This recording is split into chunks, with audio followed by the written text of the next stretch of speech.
This podcast is for entertainment purposes only. The following will contain strong language, adult themes, and Mara. That's me. Listener discretion is advised. On with the show.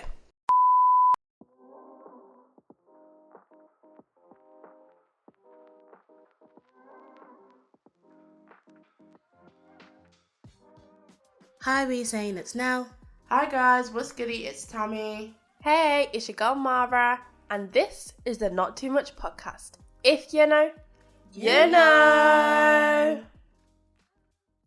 Hi guys, we saying it's Nelle, and this is just a little disclaimer before we start topic 1. I forgot to plug in the mixer while recording, so topic 1's audio is a little bit scatty, but we still wanted to share what we discussed with you guys.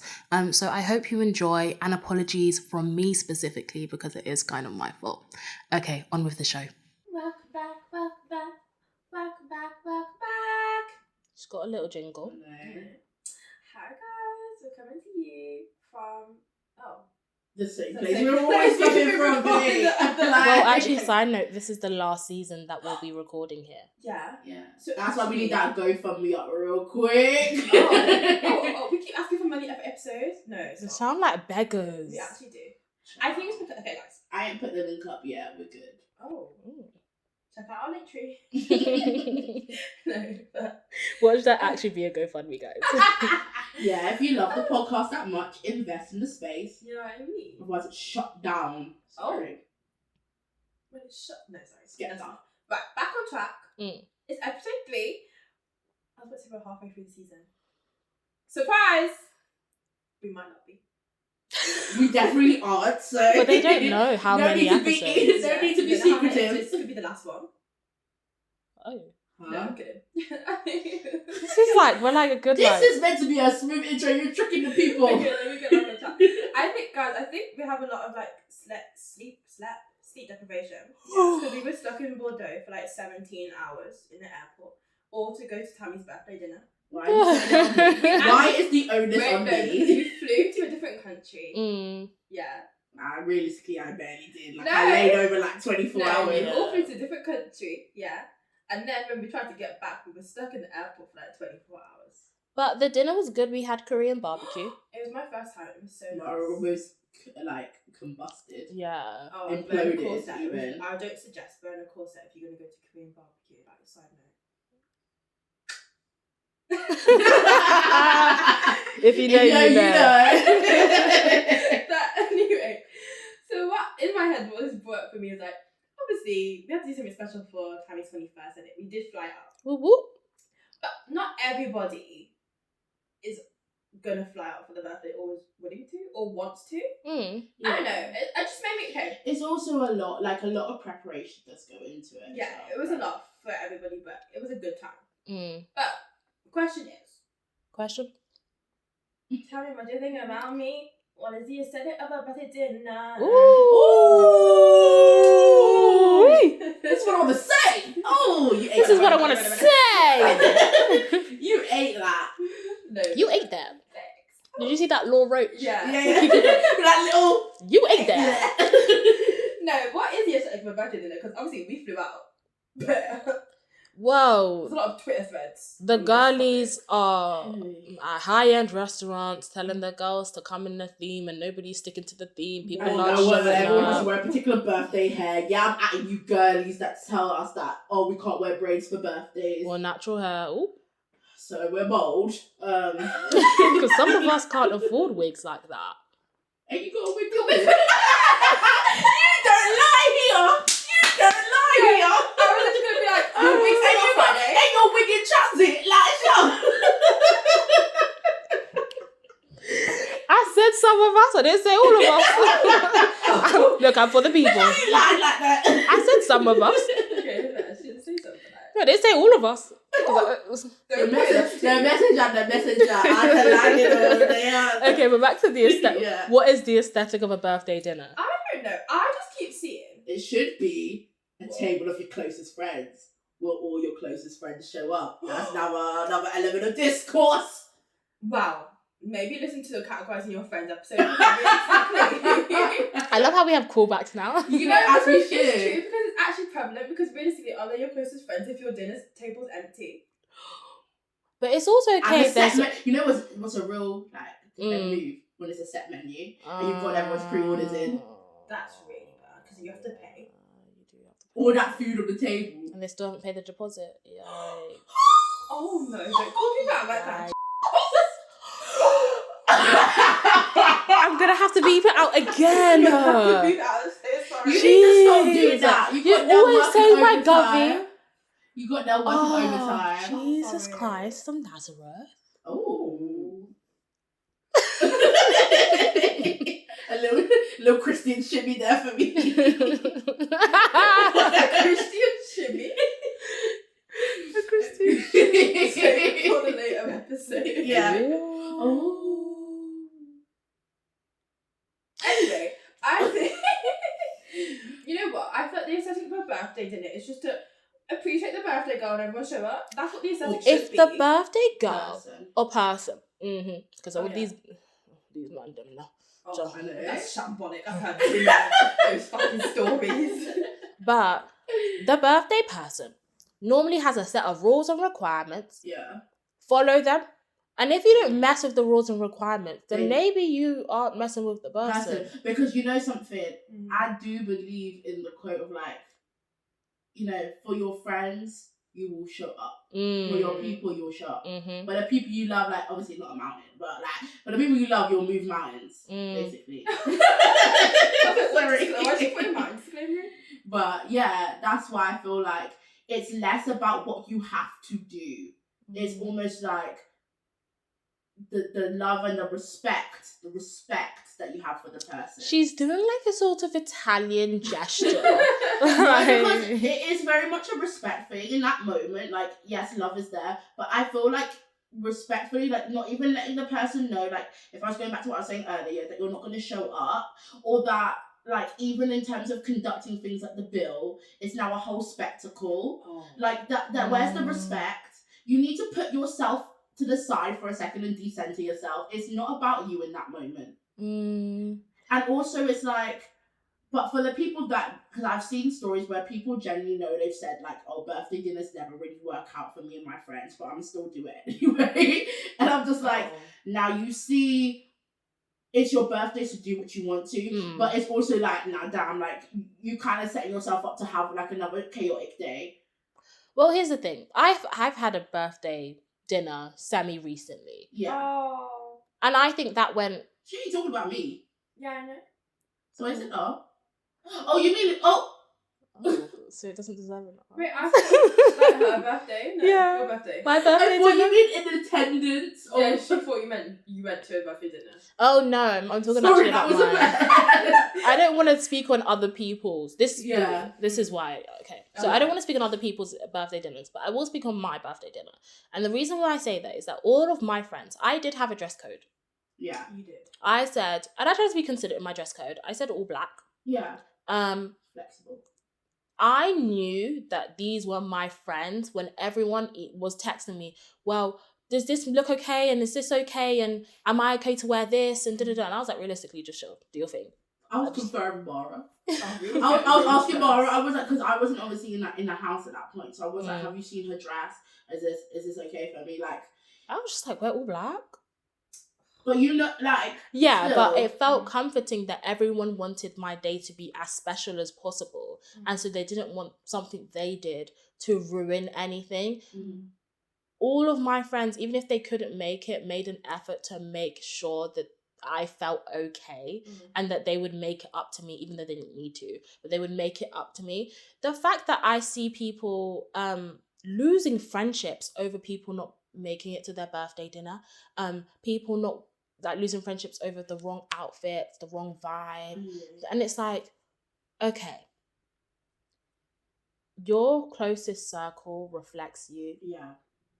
If the birthday girl is saying that she wants a whole install in terms of wig, face beat, and that's a requirement for everyone, I think you need to evaluate why Why is you that don't align with that.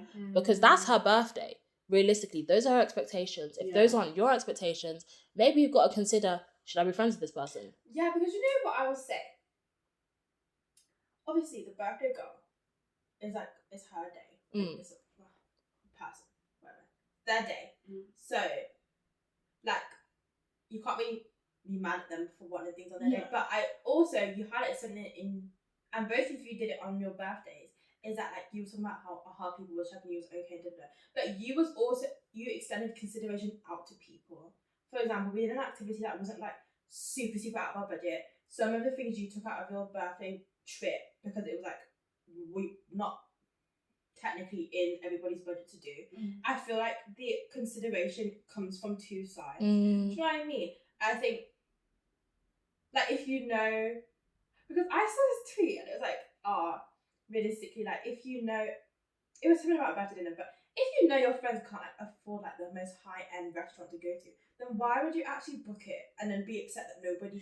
That's what I mean in terms of people recognizing that things are like out of their limits or out of the people, like they've made the intention of wanting to invite people into a space that doesn't accommodate people, and therefore will directly impact you. If you can't accommodate the people you wish to invite, then it won't accommodate you, because your whole thing here is that you want a birthday dinner with your friends. You can't achieve that. But the question is, do you want a birthday dinner with your friends, or do you want some really nice content to That's post the thing. on So your a social lot of the media time, channels? like, you know what it is? Like, some of the time it's like you're finding a nice, because I went through that as well. Like, I was like, in my head, I wanted to sit in a particular restaurant, or had it in mind, a particular aesthetic to achieve content and pictures and stuff like that.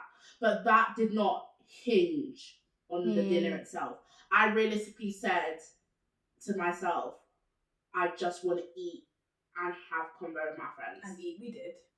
Oh, You we barely, ate a You barely made I it through the dinner, Mara. Mara. Don't bear a course. It restricted all of her airflow.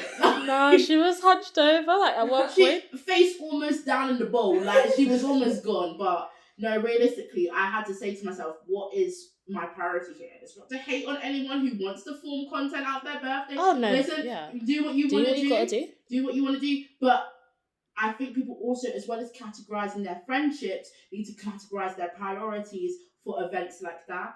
Because sometimes they're just laying it out in the open, and then they get mad because the particular thing that they actually cared about did not go to plan.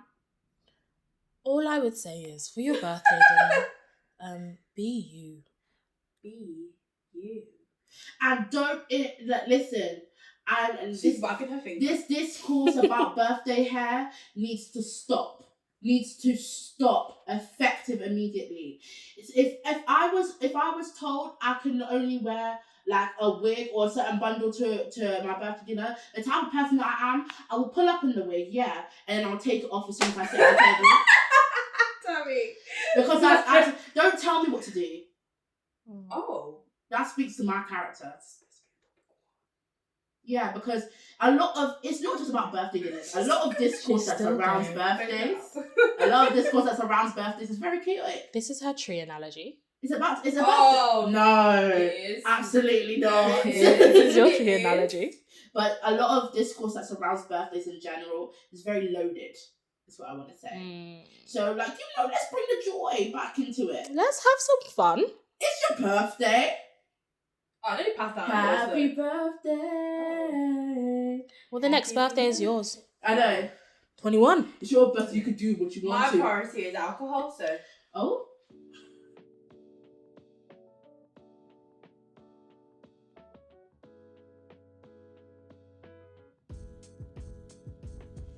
Hi guys, it's my first promo break of this season, but I'm a little poorly, so we're gonna speed through this. Head over to our Instagram at the NTM Pod and give us a follow, like our photos, engage with you girls, and head over to TikTok at the NTM Podcast and see what's going on there. Also, on whatever platform you're listening to our podcast on, please give us a 5-star review. We deserve it. Anyway, on with the show. I'm not gonna lie, I don't really know how to segue into this topic from what we just fucking spoke about, but I'll try. Sometimes at your birthday dinners, the reason why people have a shitty time is because they're with people who are preying on our downfall. Now, this comes into the topic of monitoring spirits, guys. I don't know if you guys know what they are, but we're about to discuss it. The question is, have you guys ever felt the presence of a monitoring spirit? Not specifically at a birthday dinner, by the way. Put that conversation in the trash. Ever in life. First of all, maybe we should define what we all think a monitoring spirit is, actually. Let's go around. Who wants to start? It's either me or you. I vote you. Oh. I don't know. This energy today is a bit... I'm tired. It's the morning. Right, okay. Well... Oh, see my quirks going around? No, it's just because I was on the coach for like God knows how many hours. Oh. But when I think of monitoring spirits, I think of just energies that keep tabs on you. It's not necessarily malicious. It can be. It's not negative or positive, but they're just people who, knowingly or not, have a vested interest in your life and your life's development. Now, what they do with that can turn it into someone who's very neutral to someone who can be positive and someone who is a malicious monitoring spirit. But in general, it's just someone who takes time to, monitor you. No? Okay. Tammie? I would like to just include as a disclaimer, my understanding, obviously, of monitoring spirits does denote to my my religion, my spirituality, in a sense. I think in the sense of a cult, as well as a cultural upbringing. I think what I've been taught about monitoring spirits has been kind of more so negative. So I feel like it's interesting you bring up how there is almost a neutral state to them, that it's really just a being, if anything, that can shift between positive and negative. Because I think, not gonna lie, from trying to circulate fear, I think a lot of people kind of delve into the conversation of, oh my god, monitoring spirits are just inherently bad, and that they're just set out to cause destruction and things like that, and you see your life kind of crumbling as a result. Obviously, that can be quite catastrophic in understanding, and I think it's more so just going back to what you said, just an energy shift. But I feel like any time, interesting, when I think of monitoring spirits I may have encountered in my life, I do still think of them in the negative space. I haven't ever considered it as positive, even though I still subscribe to the understanding that all energy can be neutral in its natural state. It just can be obviously manipulated for more positive things or more negative things. But that's just my little 2 cents on it. No. I think for me, hold on. Damn. I think for me, a monitoring spirit, I think it's more towards you, your definition. Oh my god, I did it again. Just keep going. I'm just gonna bleep it out. Gosh, she said my full name again. I feel like she's doing it on purpose. I'm actually not. I'm actually not. But for me, it was more like somebody in your life who is very much invested in you, but them keeping tabs on you and whatever their energy holds almost does affect you. In the sense that they could be one day just doing a normal investing in your life, because I feel like people in your life are invested, that's why they're there. And depending on what's going on with them, sometimes the energy can exchange between the two of you, and sometimes it's not with malicious intent, and sometimes it is. I think it just depends on the person. But I know there's a very big discourse on socials about as you said, being in fear of monitoring spirits and keeping yourself to yourself and blah blah blah. I do think there's a rise in paranoia sometimes, because I'm everybody wants to be extra vigilant and extra secretive when sometimes you're actually not the main character. Yeah. And I feel like, you know, I can understand, like, I do believe as well, from a paranoid perspective, like, the kind of comment of, like, yeah, it's just decenter yourself a little bit. It's not always about you. But I do think, like, once something is taught to you at a very young age, it is very easy to, I think some people also negate from the conversation how it's very easy to internalize that all the way up to your adulthood and continue that habit.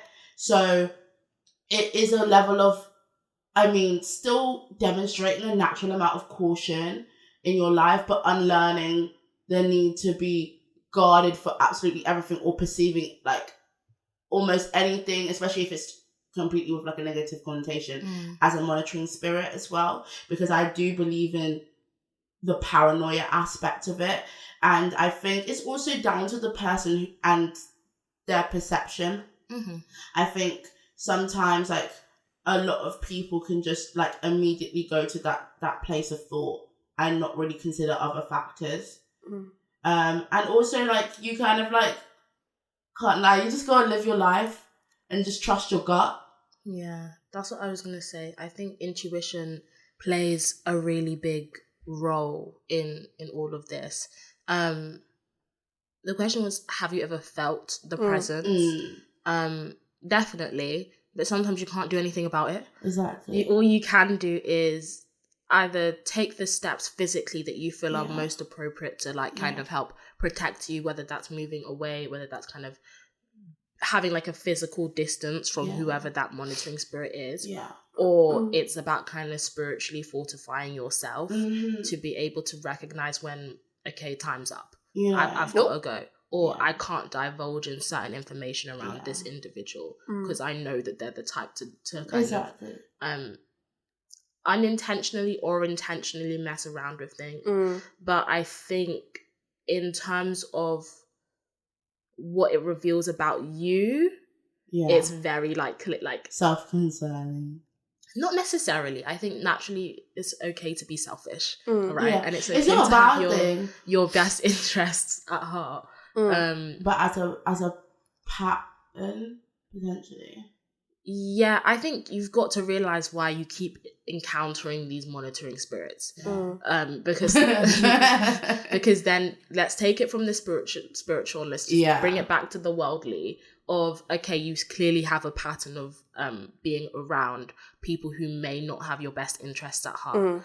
And then you have to decipher, okay, if I'm around all of these monitoring spirits, what am I doing to be in these spaces? You know, when people say like the people that you're around are a reflection of yourself, in a way like people can like mirror you and the energy that you bring in.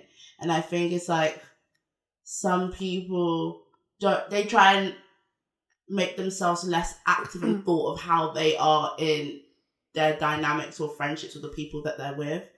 And so sometimes I'm like, no, like some of you just gravitate towards these people. It's me. Sorry. So let me get back to it. Some of you just gravitate towards these people. But I also want to highlight something as well. I do think some people participate in this discourse but don't necessarily call it monitoring spirits. Because I feel like people might not like, because I feel like sometimes it's like when we talk about this or when I've ever spoken about it, it still goes back to like a very religious conversation or spiritual conversation. So usually the people I'm having it with are people that share that same background or a similar background. But I've spoken to people who don't, but still I could see parallels in the discussion. It's just under a different name or under a different understanding. Like, but this going back to this element of protecting one's energy, someone's energy needing to be protected from something. But then also that goes back to that kind of immediate negative thinking associated with monitoring spirits or of the like. But yeah. I think in general, this is my motto at the moment. I don't know if this will change because I'm just 21, guys. You're just a girl. But I'm just a girl. However, I go about in life knowing I'm protected and that I don't need to do any protecting. You know when you're spoken for in a way? I don't need to actively build up barriers and whatnot, I know that ultimately when I have the ability to trust myself, because it's not always easy. Sometimes I forget and sometimes I falter. Exactly. But as soon as I remember, wait a minute, you have all the tools needed to navigate this world. You've just got to unlock it. I think back, okay, I have the intuition. I know what to do. I'm protected. I'm not afraid. I just know that this could be concerning. Yeah. Yeah, I think going off what you said, in a sense, like the way that looks for me in my life is that, like, I have a lot of people in my life and family and friends and stuff like that who, like, pray a lot over me and stuff like that, and almost in a way that's where I feel the most protected. So it's like, it's grounding in a sense. Like, I feel like when I've gone through those periods where I was like paranoid about something, I kind of have to just ground myself and be like, well, not only am I, like, I need to almost put more stock in the fact that I know what I'm doing and that I'm okay and that, I'm protected in a sense, but there's also other people kind of, carrying that for me.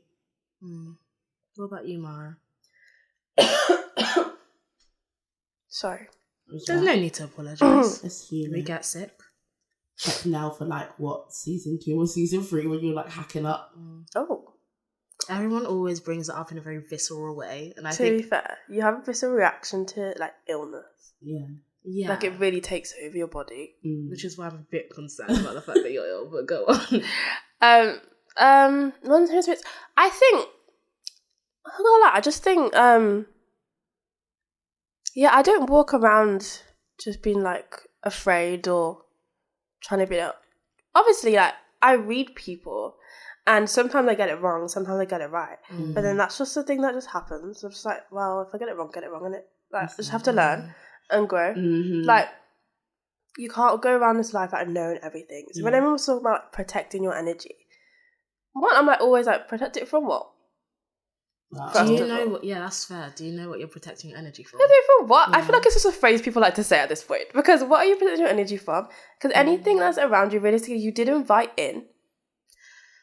A lot of the time, there's some truth to that, and then there's because I can't lean fully, completely. I would say in the middle, again, there's energy you invite in, and there's also the other side. But yeah, but I do think subconsciously, you are aware. It's just that sometimes that you have to take time to figure that out. But you brought up a good point about learning. I think it's also stuff that I've tried to tell myself, not just always to tell myself to run towards the positive and run away from the bad, just let life take its natural course and learn from it, whatever that means. Because I think it's also people are immediately trying to decipher what type of energy something is to know what immediate course of action to take. And I feel like that is a draining energy of itself. You drain yourself in that sense. I think it's just very isolating a lot of the times. And I feel like you can't control every aspect of your life. You're gonna kind of come across people who have a bit of a negative energy, but then you just remove that.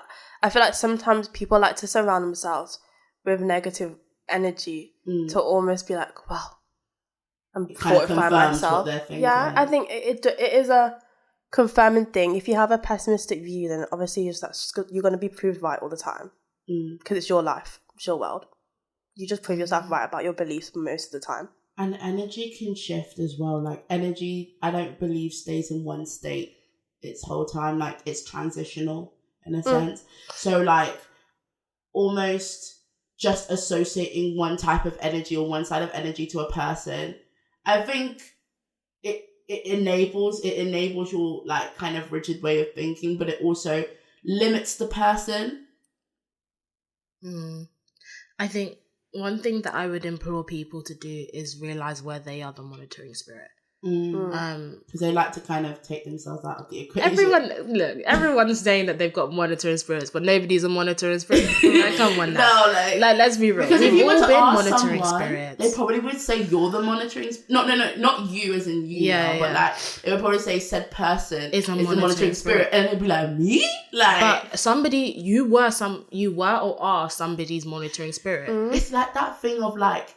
You can be the villain in someone else's story and not realise. You won't know. There are some people who are monitoring spirits in your life right now, and they could care less. If you were to confront them, they'd be like, what have I done? And they haven't done anything physically. It's their energy. You're doing the same thing, and we will do it unknowingly throughout, well, I assume, throughout the course, I'm only young, but throughout the course of your life, because it's so natural to compare and contrast and to project. I don't think you can control how much you project. Until someone brings it up that you're projecting. And then you're like, oh my God, let me like relax a little bit. Figure out where you are the monitoring spirit in your life. And I think once you understand the other side of it, it gives you more access to deal with the ones you feel like you have in your life at the moment. Yeah, 100%. I feel like you need to internalize things more to be able to deal with the external. Yeah.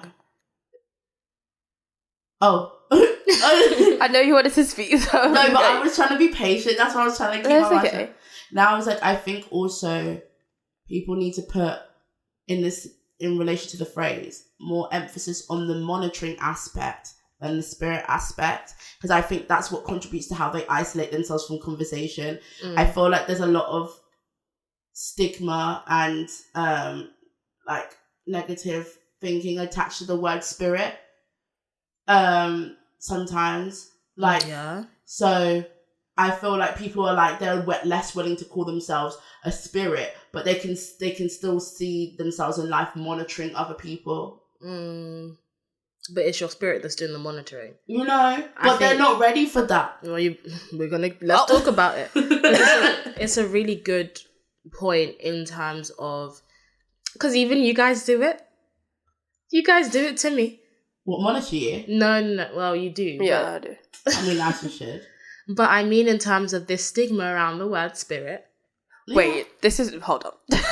This is because now it's always saying stuff. Oh, you mean about you? Yeah, I know what you mean. Like, stigma about my spirit. Listen, it's you. What? We went to a museum. And she was like... and this girl, what were you trying to do? That lady was lying peacefully.